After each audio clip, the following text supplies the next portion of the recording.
Hola, buenas tardes. Listo, vamos a empezar con esta transmisión en vivo respecto del delito de omisión a asistencia familiar. Este en vivo sí ha sido anunciado desde ya hace varios días, así que voy a ir esperando que se vayan conectando. Vamos a darles chance. Hola Carla, hola a todos quienes están entrando en la transmisión. Nuevamente les anuncio que vamos a hablar del delito de omisión a asistencia familiar. Así que si me confirman por allí, si me están escuchando, empiezo con lo que va a ser objeto de conversación el día de hoy. Los voy a leer sus preguntas, voy a leer sus comentarios y en la medida de lo posible voy a contestarlos. Y si no, pues podremos dejar los comentarios para poder responderlos en interno. Los saludo, hola Oscar, hola a todos. Voy a dar inicio a esta transmisión en vivo. Perfecto, muchas gracias por la confirmación. Voy a dar inicio a esta transmisión en vivo respecto del delito de omisión a asistencia familiar. Por temas didácticos, esta vez a diferencia de las dos transmisiones anteriores, voy a empezar poniendo un hecho sobre la mesa para que más adelante nos permita explicar cómo se llegó a este hecho, a este estadio en el proceso en el que una persona termina presa o termina en un establecimiento penitenciario, ¿no? Ok. Esta persona, obligado, una persona común y corriente, sale este día por la tarde a pasear con sus amigos, a pasear con algunos compañeros del trabajo y resulta que es víctima de robo. Se ven atracados por unos delincuentes, le ponen armas en la cabeza, se llevan su vehículo, se llevan sus documentos, se llevan su billetera. Felizmente y gracias a Dios no le ocasionan un daño corporal, no le ocasionan ningún tipo de lesiones. Y una vez terminado el atraco, esta persona indignada se acerca a la comisaría de su localidad para interponer la denuncia. Se acerca y le explica al policía las condiciones en las que han sido víctimas de este robo y en que se han quedado sin documentos, sin su vehículo, sin su teléfono. Esta persona está sumamente indignada, preocupada, está asustada y decide pues poner la denuncia, ¿no? El policía va a tomarle la denuncia y para ello le solicita sus generales de ley. Dentro de las generales de ley le piden su nombre completo y su número de DNI. Pero bueno, se dan con la sorpresa que esta persona que ha sido víctima de robo y que ha decidido realizar la denuncia está requisitoriada, está pedida por un juzgado penal y su nombre aparece en requisitorios. Es así que es arrestado, es puesto a disposición de la policía de requisitorias, a su vez la policía de requisitorias lo pone a disposición del juzgado y allí esta persona se termina siendo dispuesto para el internamiento en un establecimiento penitenciario. Hasta allí este hecho primigenio, este hecho que nos causa una extrañeza. ¿Qué pasó, no? ¿Qué pasó con esta persona que había sido víctima de robo y que de pronto al tomar la decisión de ir a poner la denuncia se ve arrestado y termina siendo puesto a disposición de un juzgado penal y puesto a disposición a su vez de un establecimiento penitenciario donde está recluido? Vamos un poco más atrás y aquí vamos a empezar a hablar de dónde deriva estas obligaciones que más adelante podrían devenir en la comisión del delito de omisión a asistencia familiar. Este señor, años atrás, en efecto, había tenido un hijo. Y producto de tener a este hijo, surgen ciertas obligaciones como la obligación de alimentos, ¿no? La obligación de alimentos la vamos a encontrar en el 472 de nuestro Código Civil, donde nos explican que el pago de alimentos no implica solamente el sustento de la comida, los alimentos, lo inmediato, sino que este concepto abarca otras cosas. Por ejemplo, el tema de salud, el tema de educación, el tema de recreación, y así no solamente el tema de la comida y de la alimentación inmediata, sino también el del vestido. Por ejemplo, la persona que representa a su hijo, en este caso la madre, decidió en su momento interponer una demanda de alimentos, una demanda de ejecución de acta de conciliación, y lo llevó a un proceso civil, donde este señor fue emplazado, le corrieron traslado de la demanda para que él pueda formular sus descargos respecto de esta demanda. En la demanda se establecía un monto, la mamá decidió pedir un monto determinado en atención a las necesidades de su menor hijo. Ahora bien, se le corrió traslado al señor, el señor tuvo la oportunidad de contestar la demanda, de presentar los documentos que sustentaban sus ingresos, que sustentaban de pronto que él tenía otra obligación de alimentos, o que sustentaban, por ejemplo, la imposibilidad de pago por el monto que se estaba requiriendo en ese momento. Y así, durante este estadio del proceso civil, del proceso de ejecución, del proceso de alimentos, es que se discutieron todas estas condiciones respecto del pago y de la obligación de alimentos que tenía respecto de su hijo. ¿Ok? Una vez terminado este estadio, se emitió una resolución judicial que lo obligaba al pago de alimentos por un monto determinado. Pues bien, este señor recibe esta resolución, esta sentencia, que lo obliga a un monto, establece quién es la persona obligada y quién es la persona que tiene el derecho de recibir esos alimentos, que en este caso sería su hijo, el alimentista. Y bueno, una vez con su resolución, lamentablemente, el señor considera que el monto que él gana por su trabajo y que percibe no es suficiente y que no puede pagar esa pensión de alimentos que ha sido impuesta mediante una resolución judicial.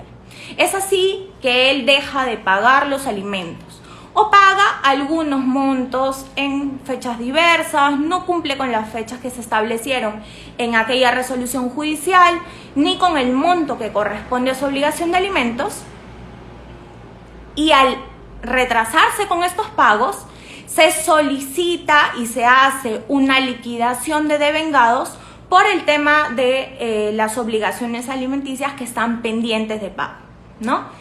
Al hacer esta liquidación, ahora todavía estamos hablando de este proceso civil, de este proceso de ejecución, de este proceso de alimentos, donde se está discutiendo cuál es el monto liquidado respecto de las obligaciones de alimentos que no se han pagado. Estos son los devengados. Se determina, por ejemplo, que el señor tiene una deuda pendiente de 20.000 soles, ¿ok?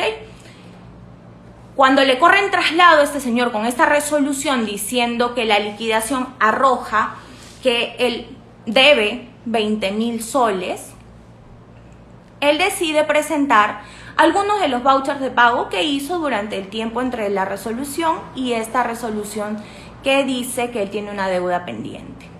Y llega a un monto de 2.000 soles. Por lo tanto, finalmente se emite una resolución luego de la liquidación determinando el monto que luego de sumas y restas da un monto determinado que aún está pendiente de pago y le ordenan que realice el pago en el plazo de 72 horas. Hay una línea importante de esa resolución, porque esta resolución no solo te va a ordenar el pago dentro de las 72 horas, sino que además va a tener una línea de apercibimiento. Una línea que dice que en caso de incumplimiento de este pago, se va a remitir copias certificadas de las piezas principales de este proceso civil, de ejecución o de alimentos a una fiscalía, al Ministerio Público, para la promoción de la acción penal respecto del delito de omisión asistencia familiar.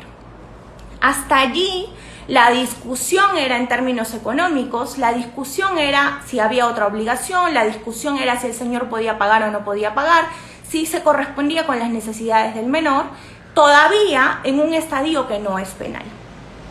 Pero la materia de esta presentación sí tiene que ver sobre el delito de omisión asistencia familiar, y allí es donde vamos a ir, porque luego de la remisión de las copias certificadas al Ministerio Público, ya en fiscalía vamos a hablar de una investigación preliminar a nivel penal, ya no es una discusión civil, ya no es un caso de alimentos, ya no es un caso que puedas meter en tu cajón y olvidarte, porque las consecuencias derivadas de la comisión de este delito pueden implicar que termines preso o que pase lo que le ha pasado a este señor, que lamentablemente estaba requisitoriado y terminó en un establecimiento penitenciario. Y ahí recién recordó que en algún momento tuvo un caso civil o un caso de alimentos y que incumplió con esa resolución judicial. Entonces, llegadas estas copias certificadas al Ministerio Público, lo que va a hacer el fiscal es verificar que los documentos que ha recibido sean los necesarios conforme a los requisitos de procedibilidad para poder dar inicio a esta investigación fiscal. Va a realizar una serie de diligencias, entre las cuales va a tomar la declaración de la persona que fue demandante, la representante del menor, va a tomar la declaración del denunciado y va a verificar de los documentos cuál es el monto adeudado. Se le va a dar también la oportunidad a esta persona que ha sido denunciada por omisión de asistencia familiar a acogerse al principio de oportunidad. Una vez más, esta persona, el obligado a pasar los alimentos, va a tener la oportunidad de negociar el pago de la deuda pendiente. Hasta en 9 meses va a poder prorratear esa deuda de alimentos que tiene pendiente hasta en 9 meses, aplicando el principio de oportunidad, y además no le va a generar antecedentes, que digamos es una de las cosas que más le preocupa a alguien que se va a un proceso penal, porque una vez generados los antecedentes es difícil conseguir trabajo, es difícil una serie de cosas, te complicas la vida, ¿no? Generándote antecedentes. Más aún cuando deriva de una obligación de alimentos. Entonces, tienes allí la oportunidad de acogerte a un principio de oportunidad bajo ciertas reglas y bajo ciertas consideraciones. Para poder prorratear tu deuda, necesitas pues comparecer frente a la fiscalía, declarar en ese sentido, acogerte a los hechos que se te están imputando, delimitar cuál es el monto. Si tienes algún voucher de pago parcial, ese es el momento de presentarlo a nivel fiscal para que pueda rebajar un poco el monto que tienes pendiente de pago, ¿no? Pero ¿qué pasa si no me acojo a este principio de oportunidad? Si ya se actuaron todas las diligencias preliminares que se tenían que actuar y pues no quiero o no puedo o no estoy interesado siquiera en el caso, ¿ok? ¿Qué va a pasar? El fiscal va a tener que tomar una decisión. Lo que va a suceder es que va a incoar a un proceso inmediato. Este fiscal no va a tener más remedio que incoar el proceso inmediato ante el Poder Judicial. Y esto es llevarte a un proceso por omisión de asistencia familiar, donde vamos a tener una discusión ya sobre la pena, sobre una reparación civil y además de la obligación de pago que tenías pendiente cuando inició este proceso penal y cuando terminó este caso civil. Es decir, va a subsistir tu obligación de alimentos, tus pagos pendientes van a subsistir, pero además de eso vas a tener una pena, además de eso vas a tener que hablar sobre una reparación civil porque ya entraste en la esfera del ámbito penal y ya hay comisión del delito con esta actuación. Entonces, pues no me someto al principio de oportunidad, se promueve, nos vamos a una incoación de proceso inmediato y en audiencia de incoación de proceso inmediato se presenta una nueva oportunidad, que es la terminación anticipada. Decido acogerme a una terminación anticipada, nuevamente tengo la oportunidad de negociar cómo se va a pagar este monto pendiente por alimentos, nuevamente tengo la oportunidad de negociar sobre la reparación civil y negociar también respecto de la pena que se me va a imponer, que conforme lo dice nuestro código, podría tener una pena privativa de libertad no mayor de 3 años. Y allí hay algunas otras especificaciones en los párrafos siguientes, porque las penas son distintas cuando uno, por ejemplo, simula que tiene otra obligación para poder disminuir el monto, o por ejemplo, deja su trabajo de manera maliciosa para no pagar esta pensión de alimentos, ¿no? Allí se puede incrementar la pena y la discusión ya no sería de 3 años. Pues bien, Supongamos que este señor se está acogiendo a una terminación y dice, bueno, ya estoy en proceso, se me van a generar antecedentes, pero tengo la oportunidad todavía de discutir el extremo de la pena, de discutir el extremo de la reparación civil y de discutir el tema del pago de los devengados, ¿no? Se acoge a la terminación y finalmente se emite una sentencia conformada donde se le imponen reglas de conducta, no se le da una pena efectiva y este señor solamente tiene que cumplir las reglas de conducta, que podrían ser que vaya al control biométrico, que registre su firma cada mes, que cumpla con el pago de reparación civil, que se establezcan fechas para el cumplimiento del pago de reparación civil y también para el cumplimiento de la obligación de alimentos durante un periodo de prueba. Una vez establecido esto, nuevamente el señor se va tranquilamente a su casa. Hasta ahora él no ha sido apresado, hasta ahora él nunca ha pisado una carceleta, hasta ahora él nunca ha ido a un establecimiento penitenciario, ha estado en audiencias, sí, pero no ha sentido realmente las consecuencias que podría tener el caso. Y pese a que le han sido explicado a nivel fiscal, le ha sido explicado por su abogado, que le ha sido explicado por el juzgado, pues decide incumplir estas reglas de conducta.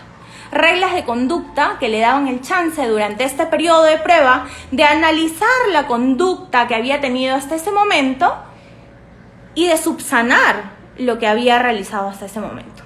Pero bueno, decide no cumplir con estas reglas de conducta y esta decisión puede tener consecuencias fatales que lo terminan recluyendo en un establecimiento penitenciario, más allá de las consecuencias que le genera al menor que está dejando de percibir sus alimentos por parte de esta persona que es obligada. Pues bien, frente al incumplimiento de estas reglas de conducta se aplica el artículo 59 de nuestro Código Penal, que establece que la suspensión que en ese momento se le dio a él, la suspensión en la ejecución de la pena y que le impuso reglas de conducta, puede ser revocada. Esto quiere decir que si te habían impuesto durante un periodo de prueba reglas de conducta, el juez puede tomar la decisión de amonestarte, puede tomar la decisión de prorrogar el periodo de prueba o puede tomar la decisión de revocar esta suspensión y volverla en una pena privativa efectiva, con lo cual salen estas órdenes de captura y te ponen RQ, y esa es la razón por la que este señor, que primigeniamente formaba parte del hecho que puse sobre la mesa para poder explicar este procedimiento, termina siendo puesto a disposición del juzgado y luego en un establecimiento penitenciario. Si ustedes se dan cuenta, para llegar a este estadio en que está en un establecimiento penitenciario, ha pasado por un periodo bastante largo. Un periodo de casi 3 o 4 años, porque no es tan rápido entre que sale tu resolución judicial, hacen las diligencias a nivel fiscal, cursan al Poder Judicial, se instaura el proceso inmediato. 3 o 4 años, si somos generosos. Y en 3 o 4 años se han presentado múltiples oportunidades de conversación, de negociación y de poder subsanar aquel incumplimiento en el que estás incurriendo sobre tu obligación de pago de alimentos. ¿Okay? Es importante denotar que en el año 2020 el Tribunal Constitucional estableció que el estado de cosas inconstitucional respecto de los establecimientos penitenciarios requería que se tomen medidas inmediatas para lograr el deshacinamiento que en ese momento estaba siendo detectado y las condiciones de vida que se vivían en los establecimientos penitenciarios. Siendo ello así, se emitieron 2 decretos legislativos, el decreto legislativo 1300 y el decreto legislativo 1459. En ellos se establecen algunos requisitos para poder lograr la conversión automática respecto de una pena privativa de libertad, como es la prisión efectiva, por penas diferentes a esta de estar recluido en un establecimiento penitenciario. Es decir, tienes nuevamente la oportunidad de salir del establecimiento penitenciario y para ello se requieren ciertos requisitos que están establecidos también en estos decretos legislativos. Y sobre todo, y lo más importante, es cumplir con el pago íntegro de la reparación civil y con la pensión de alimentos actualizada a la fecha en la que se solicita esta conversión automática para poder salir del establecimiento penitenciario. Muchas personas salieron en el 2020 de establecimientos penitenciarios que estaban cumpliendo una condena por omisión de asistencia familiar y que cumplieron en ese momento con el pago para poder salir, ¿no? Bajo otro tipo de penas como las limitativas de derechos. Entonces, se presenta este escenario, ¿se puede ir presa una persona por omisión de asistencia familiar? Sí. Para llegar a ese estadio, ¿hay un camino bastante largo? Sí. Entonces, aquí la anotación que me correspondería hacer es tener en cuenta, primero, que la obligación de alimentos es algo que viene aparejado a tu situación de padre, por lo general. Aquí estoy hablando de esta relación padre-hijo, porque hay otro tipo de relaciones también familiares que generan una obligación del pago de alimentos, pero aquí básicamente estoy hablando de esta obligación de padres e hijos. Entonces, esta obligación nace con el nacimiento de tu hijo. Es más, estando en la barriga ya implica una responsabilidad sobre el pago de alimentos. Entonces, es bastante el tiempo que transcurre hasta que una persona termina recluida en un establecimiento penitenciario por este tipo de delitos.